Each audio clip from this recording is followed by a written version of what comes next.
집에서 쉬다가 배가 너무 고파 냉장고를 열었는데 먹을 만한 게 보이지 않는다면 여러분들은 어떻게 하시겠습니까? 요즘이야 배달 음식이 워낙 잘 되어 있기 때문에 없으면 시켜 먹으면 되지라고 생각하는 분들이 꽤 많으실 텐데요. 하지만 지금처럼 배달 문화가 갖춰지지 않은 상황에는 어떠셨나요? 당연히 근처 슈퍼로 달려가 라면을 사온다든지 아니면 냉장고에 있는 반찬 대충 꺼내서 대충 끼니를 때우곤 하셨을 겁니다. 그땐 배달 음식 해봐야 짜장면 아니면 치킨 둘뿐이었기도 하고 카드보다는 당연히 현금이었고 또 일일이 전화번호를 기억하고 있어야만 배달시켜 먹을 수 있었기 때문에 배달 음식 하나 시켜 먹는 것도 일이던 시절이었습니다. 그러다 보니 물에 밥을 말아 김치를 찢어 먹거나 밥과 김치, 찬장에 있는 김 하나 달랑 꺼내서 대충대충 끼니를 때울 수밖에 없었죠. 하지만 먹을 게 밥과 김치뿐이라면 또 하나 생각나는 음식이 있으실 텐데요. 바로 김치볶음밥입니다. 김치볶음밥은 다른 재료 필요 없고 정말로 밥과 김치만 있으면 되기 때문에 어디 눈에 보이는 후라이팬 하나 꺼내 기름을 두르고 밥과 김치를 한 대 넣고 볶으면 끝입니다. 하지만 그 맛은 잠시나마 5성급 호텔 식사 부럽지 않을 정도로 맛있습니다.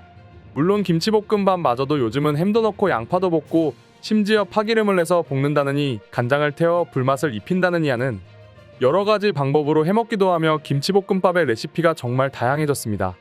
이러나 저러나 김치볶음밥은 한국인들이 가장 사랑하는 음식 중 하나입니다. 아마도 한국인이라면 100명 중 100명 모두는 먹어본 경험이 있을 테고 심지어 100명 모두가 좋아하는 음식일 겁니다. 그리고 김치볶음밥은 최근 유튜브를 통해 미국인들과 전 세계 사람들에게 알려지게 됐는데요. 유튜브 채널 아메리카 테스트 키친에서는 요리 전문가 키스드레서가 줄리아 콜린 데이비슨에게 김치볶음밥을 만들어 소개해 주었습니다. 김치를 자르고 햄도 자르고 대파를 잘게 썰어 재료 준비를 마친 다음 마지막으로 활용점정을 더해줄 김까지 구웠습니다.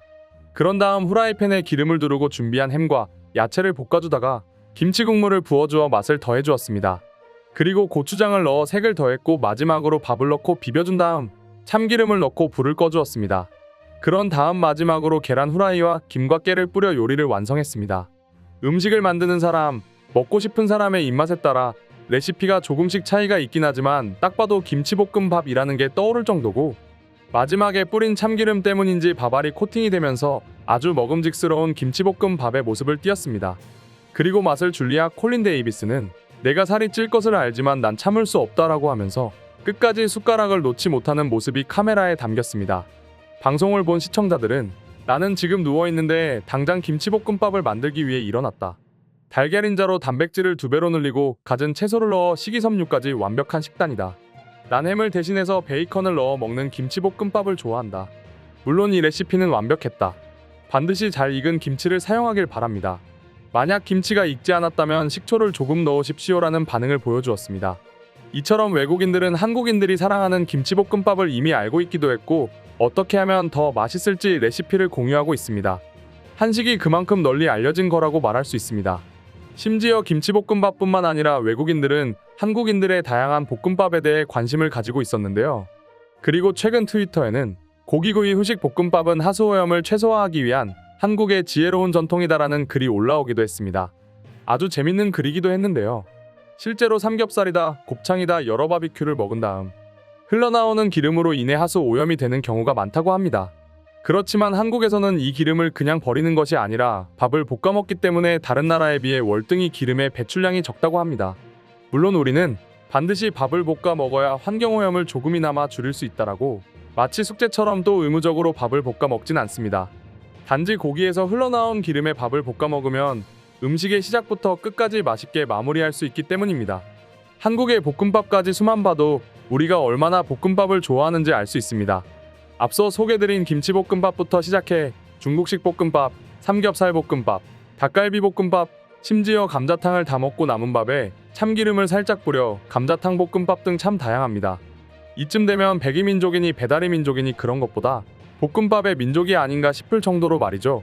그러다 보니 한때 외국인들은 한국인들은 볶음밥에 아주 미친 것 같아. 어떤 음식을 먹어도 결국 돌고 돌아서 마지막에는 볶음밥이다. 삼겹살을 먹어도 곱창을 먹어도 감자탕을 먹어도 모든 음식을 먹고 마지막은 결국 볶음밥이다. 한국인들은 마치 볶음밥을 먹기 위해 앞에 음식을 비싼 돈을 들여 먹는 것 같을 정도다. 볶음밥에 미친 사람들이라고 하기도 했었죠. 하지만 외국인들 역시 이제는 김치볶음밥부터 여러 가지 한국식 볶음밥을 좋아하기 시작했고 먼저 나서서 찾는 경우도 종종 볼 수 있습니다. 미국, 영국, 프랑스같이 한인타운이 조성된 대부분의 나라에서 이제는 한식을 먹고 나면 볶음밥은 당연시되고 있기도 할 정도라고 합니다. 특히 입맛이 아주 까다롭기로 유명한 뉴욕에 거주 중인 미국인은 인근 닭갈비 가게에서 닭갈비를 먹은 다음 자연스럽게 볶음밥을 주문해 맛있게 먹는 모습을 자신의 유튜브에 업로드한 적도 있습니다.